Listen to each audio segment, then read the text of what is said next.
The Immigration and Naturalization Service of the United States, in cooperation with the National Broadcasting Company, has invited a number of naturalized citizens to talk about the American citizenship which they have recently acquired, a possession which we ourselves take for granted, but which is still new and thrilling to them. Today, we are delighted to have with us as guest on this program the distinguished scientist, Dr. Albert Einstein, who has this very morning, just a few hours ago, taken his citizenship examination. Certainly, there could be no better time for Dr. Einstein to discuss with Mr. Marshall Dimmock, the Second Assistant Secretary of the Department of Labor, some of the reasons for his appreciation of American citizenship. Dr. Einstein, I know that you seldom give interviews, and so I want to thank you on behalf of all of our listeners for coming here today. I'm sure that what you have to say will be of real interest and service to your new country. It is clear to me that it was a self-evident duty to accept this invitation. Though I must tell you that I do not think words alone will solve humanity's present problems. The sound of bombs drowns out man's voices. In ordinary times, times of peace, I have great faith in the communication of ideas between thinking men.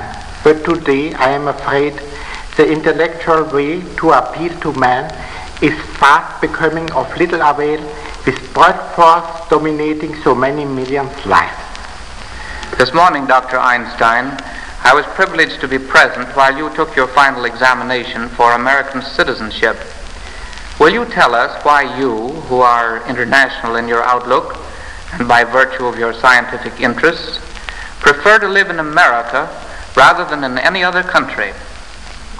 7 years ago, Mr. Dimmock, when asked for the reason why I have given up my position in Germany, I made this statement: as long as I have any choice, I will only stay in a country where political liberty, toleration, and equality of all citizens before the law is the rule. Political liberty implies liberty to express one's political opinion orally and in writing, and a tolerant respect for any and every individual opinion. That is real American doctrine. But tell me, do you feel that America still fulfills the requirements you mention as a place in which to live? Yes, Mr. Dimmock. Making allowance for human imperfections, I do feel that in America the most valuable thing in life is possible: the development of the individual and his creative power. There may be men who can live without political rights and without opportunity of free individual development. But I think that this is intolerable for most Americans. Here, for generations, men have never been under the humiliating necessity of unquestioning obedience. Here, human dignity has been developed to such a point that it would be impossible for people to endure life under a system in which the individual is only a slave of the state and has no voice in his government and no decision on his own way of life. I agree with you, Dr. Einstein. We simply will not be driven about like sheep. We are independent. We are self-reliant. We do not know what it means to be deferential to class or position. Fortunately for us, obey is a little heard word, and cooperate is a common one. Yes, I think from what I have seen of Americans since I have come here, they are not suited by temperament or tradition for existence under a totalitarian system. I think that most of them would not find life worth living so. Therefore, it is very important that they consider how these liberties that are so necessary to them may be preserved and defended. I am glad to hear you say that Americans can cooperate, because nothing truly valuable can be achieved except by the unselfish cooperation of many individuals. Dr. Einstein, you are a scientist and must regard scientific progress as one of man's highest achievements. And yet it seems to many people nowadays that science and invention have brought human beings more trouble than good. Technological unemployment, international quarrels for the raw materials of industry, and finally the weapons of mechanized warfare. How do you think the discoveries of science might be turned from man's own destruction to his advantage? Science has provided the possibility of liberation for human beings from hard labor. But science itself is not a liberator. It creates means, not goals. Man should use them for reasonable goals. When the ideals of humanity are war and conquest, those tools become as dangerous as a razor in the hands of a child of 3. We must not condemn man's inventiveness and patient conquest of the forces of nature because they are being used wrongly and destructively now. The fate of humanity is entirely dependent upon its moral development. I have often wondered why it was that leaders in science and culture had so little influence on the course of political events. What is your opinion in that matter? I think it is quite understandable. Scientists and artists, through their works, frequently have had enduring influence even in the realm of politics. But in order to influence the course of political events directly, one must also have the gift to influence people and their actions directly. This is rather a matter of arousing and using emotions and personal confidence than of clear understanding of causal connections. For this reason, intellectuals have little chance to impress an audience. Also, they usually do not have the gift to make decisions swiftly. Among the outstanding American statesmen, Woodrow Wilson is perhaps the truest example of the intellectual type. But he too did not seem to have mastered the art of dealing with man. His greatest achievement, the League of Nations, appears today as a failure on superficial observation. But in spite of the mutilation of his contemporaries and the boycott of his fellow countrymen, Wilson's work, in my opinion, will be recreated in a more powerful form. Then only will the importance of this great innovator be fully recognized. What hope have you, Dr. Einstein, that another League of Nations could prevail in a nationalistic world with its unevenly distributed resources and its unsettled economic conditions?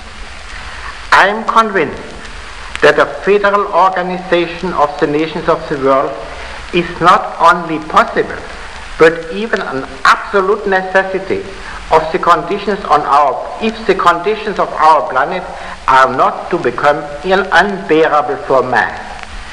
The League of Nations failed because its members were not willing to give up a part of their rights of sovereignty, and because the League was without any executive power.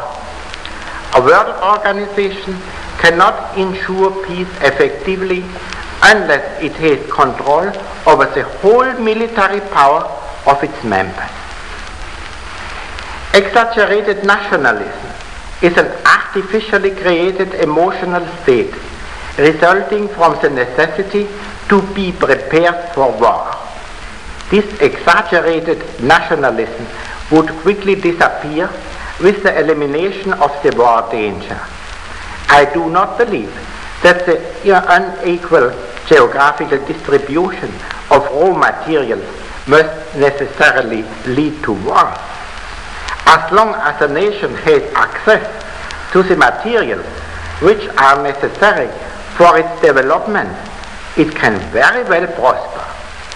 This is clearly shown by nations such as Switzerland, Finland, Denmark and Norway, which belonged to the most prosperous countries of Europe before the war.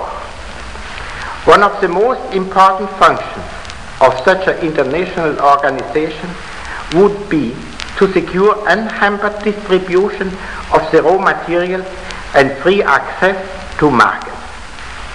The solution of the internal economical and social problems could be left largely to the individual states. I cannot help but wonder if this statement is not a bit too optimistic. Can one strive towards an international order founded on justice, while on the other side of the Atlantic, brute force is strangling one democratic nation after the other? I am far from being optimistic.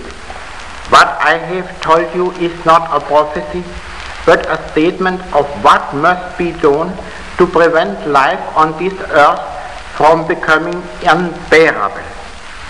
Everybody will agree that we are now farther removed from this goal than seemed to be the case 10 years ago. This setback could have been avoided if the democracies had then shown the same solidarity and readiness for sacrifice they have shown now in this hour of grave emergency. Will to sacrifice, solidarity and wise foresight, however, are most effective before the hour of dire necessity has arrived. May our America be spared such an hour through the resolute action of her citizens and statesmen. You have great faith in your chosen country, Dr. Einstein. I hope we may be worthy of it through all our acts and decisions and attitudes during these trying times when emotions often deprive men of ability to see things clearly. I believe that most Americans act like Americans. By that I mean that they are innately just, tolerant, and reasonable. But a time of crisis tests the democratic qualities. For example, with 8 million naturalized Americans and 4 million aliens among us, we are challenged as a democracy to prove to ourselves and to the world that tolerance is not only an ideal, but a practical possession of all Americans. I believe that America will prove that democracy is not merely a form of government bound to a good constitution, but also a way of life supported by a people who have a good tradition, a tradition of moral strength. And the fate of the human race is more than ever dependent on its moral strength today. Thank you, Dr. Einstein, for your inspiring message to your chosen country.